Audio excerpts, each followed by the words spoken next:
Hello everyone, welcome back to Sri Bala వంటలు. ఈరోజు మన వీడియోలో ఒక కమ్మనైన నిల్వ పచ్చడిని ప్రిపేర్ చేసుకుందామండి. ఉసిరికాయల సీజన్ వచ్చేసింది కదా, ఉసిరికాయలతో రకరకాల పచ్చళ్ళని పెట్టేసుకోవచ్చు.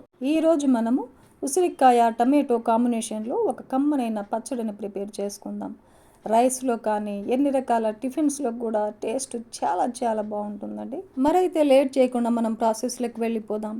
హెల్దీ ఉసిరికాయలు టమాటో కాంబినేషన్లో కమ్మనైన నిల్వ పచ్చడిని ఎలా ప్రిపేర్ చేసుకోవాలి అన్నది ప్రాసెస్లో చూసేద్దాం. నేను ఇక్కడ ఒక 1/2 కేజీ ఉసిరికాయలు తీసుకున్నాను. ఈ ఉసిరికాయలను శుభ్రంగా ఒక 2 సార్లు నీట్గా కడిగేసుకొని కాటన్ క్లాత్తో ఉసిరికాయలన్నిటినీ తడేమీ లేకుండా శుభ్రంగా తుడిచేసుకొని ఫ్యాన్ కింద ఒక అరగంట పాటు ఆరబెట్టుకోవాలి. ఇప్పుడు స్టవ్ ఆన్ చేసి ఒక ప్యాన్ పెట్టేసుకొని ఒక 1/4 కప్పు ఆయిల్ వేస్తున్నాను. వెయిట్లో వచ్చేసి 150 ml వరకు ఉంటుందండి. ఆయిల్ హీట్ ఎక్కిన తర్వాత స్టవ్ని మీడియం ఫ్లేమ్లో పెట్టేసుకొని తుడిచిపెట్టుకున్న ఉసిరికాయలన్నిటినీ వేసేసుకోవాలి. ఉసిరికాయలు కొంచెం మెత్తబడేంత వరకు ఉడికించుకుందాం. చాలా త్వరగానే ఉడికిపోతాయండి, ఎక్కువ టైం ఏం పట్టదు. చూడండి, ఇలా వేయించుకున్న తర్వాత గెరటితో ఒక ఉసిరికాయను నొక్కి చూసామంటే ఇలా సాఫ్ట్గా ఉండాలన్నమాట. మరీ మెత్తగా ఉడికించాల్సిన అవసరం లేదు. ఇలా ఉడికించేసుకొని ఆయిల్ రాకుండా సపరేట్గా ఒక ప్లేట్లో తీసేసుకుందాం.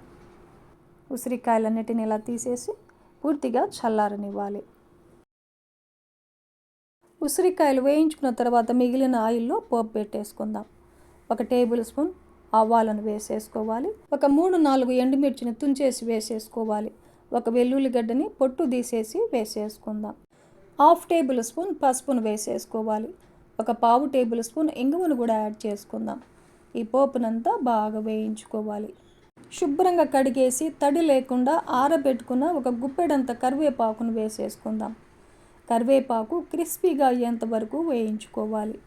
ఇలా వేయించేసుకొని స్టవ్ ఆపేసి ఈ పోపునంతా పూర్తిగా చల్లారనిద్దాం.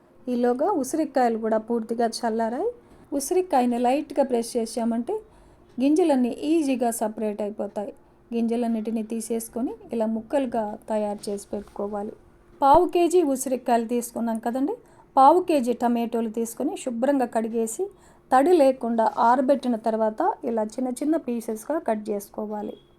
ఇప్పుడు స్టవ్ ఆన్ చేసి ఒక ప్యాన్ పెట్టేసుకొని ఒక 2 టేబుల్ స్పూన్లు ఆయిల్ వేసేసుకోవాలి. ఆయిల్ హీట్ ఎక్కిన తర్వాత కట్ చేసి పెట్టుకున్న టమాటో ముక్కలు వేసేసుకొని 1/2 కేజీ ఉసిరికాయలకి 25 గ్రాముల చింతపండు తీసుకోవాలి. చింతపండులో గింజలు నారలు లేకుండా శుభ్రం చేసుకొని వేసేసుకుందాం. 1 టేబుల్ స్పూన్ సాల్ట్ వేసేసుకొని ఈ మొత్తాన్ని ఒకసారి బాగా కలిపేసుకుందాం. చింతపండు అడుగు భాగానికి వెళ్ళేలాగా కలిపేసుకోవాలి. కొద్దిగా ఉడుకు పట్టేంత వరకు మీడియం ఫ్లేమ్లో ఉడికించుకుందాం. మూత పెట్టేసి ఉడికించుకోవాలి. మధ్య మధ్యలో చెక్ చేసుకుంటూ ఉండాలి. చూడండి, ఉడుకు పట్టేసింది కదా. ఒకసారి బాగా కలిపేసుకొని ఇప్పుడు స్టవ్ని లో ఫ్లేమ్లో పెట్టేసుకొని మెత్తగా ఉడికేంత వరకు ఉడికించుకుందాం. టమాటోలు చింతపండు ఉడికే లోపల స్టవ్ ఆన్ చేసి ఇంకొక ప్యాన్ పెట్టేసుకొని ఒక 1/2 టేబుల్ స్పూన్ మెంతులు వేసేసుకోవాలి. ఒక 2 టేబుల్ స్పూన్లు ఆవాలను వేసేసుకొని ఆవాలు చిటపట అనేంత వరకు వేయించుకోవాలి. ఇలా వేయించేసుకుని స్టవ్ ఆపేసి పూర్తిగా చల్లారనిద్దాం. ఈ లోపల టమాటో చింతపండు కూడా చాలా మెత్తగా ఉడికిపోయాయి. ఇలా ఉడికించేసుకొని స్టవ్ ఆపేసి పూర్తిగా చల్లారనిద్దాం. ఇప్పుడు ఒక చిన్న మిక్సీ జార్ పెట్టేసుకొని వేయించి పెట్టుకున్న ఆవాలు మెంతులను వేసేసుకొని మూత పెట్టేసి మెత్తగా మిక్సీ పట్టేసుకొని ఒక బౌల్లో వేసేసుకుందాం. ఇంకొంచెం పెద్ద మిక్సీ జార్ పెట్టేసుకొని ఒక 2 వెల్లుల్లిగడ్డల్ని పొట్టు తీసేసి వేసేసుకొని మూత పెట్టేసి కొంచెం కచ్చా పచ్చాగా మిక్సీ పట్టేసుకోవాలి. చూడండి, ఇలా మిక్సీ పట్టేసుకొని ఉడికించి పెట్టుకున్న టమాటో చింతపండుని వేసేసుకుందాం. మూత పెట్టేసి మెత్తగా మిక్సీ పట్టేసుకోవాలి. ఇలా మిక్సీ పట్టుకున్న తర్వాత మిక్సీ పట్టి పెట్టుకున్న ఆవాలు మెంతుల పొడిని వేసేసుకొని అరకప్పు కారం పొడిని వేసుకోవాలి. వెయిట్లో వచ్చేసి 30 గ్రాముల కారం పొడిని వేసేసుకోవాలి. 1/2 కప్పు సాల్ట్ను వేసేసుకోవాలి. వెయిట్లో వచ్చేసి 30 గ్రాములు సాల్ట్ వేసేసుకొని ఈ మొత్తాన్ని ఒకసారి బాగా కలిపేసుకుందాం. మూత పెట్టేసి మెత్తగా మిక్సీ పట్టేసుకుందాం. చూడండి, ఇలా మిక్సీ పట్టుకున్న పచ్చడినంతా పూర్తిగా చల్లారిన పోపులో వేసేసుకోవాలి. ఈ పచ్చడిలో పోపు అంతా బాగా కలిసేలాగా కలిపేసుకోవాలి. చూడ్డానికి ఆయిల్ కాస్త ఎక్కువ ఉన్నట్లుంది కదండి.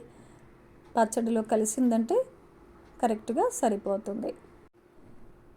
ఇలా పచ్చడినంతా బాగా ఆయిల్లో కలిసేలాగా కలిపేసుకున్న తర్వాత వేయించి పెట్టుకున్న ఉసిరికాయ ముక్కలను వేసేసుకొని కలిపేసుకుందాం. ఫస్టే ఉసిరికాయ ముక్కలు వేసి కలిపామంటే ఉసిరికాయ ముక్కలు విరిగిపోతాయండి. అందుకే పచ్చడి మొత్తం ఆయిల్లో బాగా కలిసిన తర్వాత చివరగా ఉసిరికాయ ముక్కలు వేసేసుకొని కలిపేసుకోవాలి. ఒకసారి టేస్ట్ చేయండి, సాల్ట్ ఏమైనా తక్కువైందా అన్నది చెక్ చేసుకొని తక్కువ అనిపిస్తే యాడ్ చేసుకోవచ్చు. ఇలా రెడీ చేసుకున్న పచ్చడిని ఏదైనా గ్లాస్ జార్లో కానీ జాడీలో కానీ పెట్టుకున్నామంటే బయట అయితే 2 నెలల వరకు నిల్వ ఉంటుందండి. ఫ్రిడ్జ్లో పెట్టుకున్నామంటే 6-7 నెలల వరకు నిల్వ ఉంటుంది. ఈ పచ్చడి అన్నంలో కానీ ఎన్ని రకాల టిఫిన్స్ లేకైనా చాలా కమ్మగా చాలా బాగుంటుంది. హెల్త్కి కూడా చాలా చాలా మంచిది కదండి. చూశారు కదండి, ఉసిరికాయ టమాటోతో కమ్మనైన నిల్వ పచ్చడిని ఈ ప్రాసెస్లో మీరు కూడా ఇంట్లో ప్రిపేర్ చేసి ఫ్యామిలీతో టేస్ట్ చేయండి. ఈ వీడియో నచ్చితే లైక్ చేయండి, షేర్ చేయండి, సబ్స్క్రైబ్ చేయండి. థ్యాంక్ యూ అండి.